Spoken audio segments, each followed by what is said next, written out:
Hey, to create home screen folders on the Samsung Galaxy A35 5G, all you have to do is just to click and hold on one of the icons that you actually want to put into the folder. So for example, with the Google Play Store, and now you have to move this icon above another icon. So for example, I'm gonna do this above the gallery.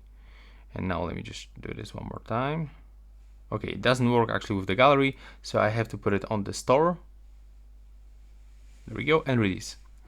And now as you can see, the folder was created. If I want to add here other apps, I have to click on the plus and select any application that I want to add.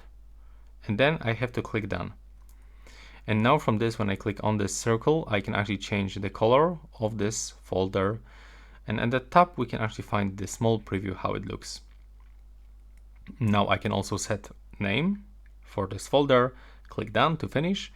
And I can for sure move this folder by clicking, holding, and then dragging it wherever I want. And if we want to remove this folder, click and hold it, and then select remove. You don't have to worry about all of these apps, they will be all back into the app drawer screen. And that's all. Right now, please subscribe.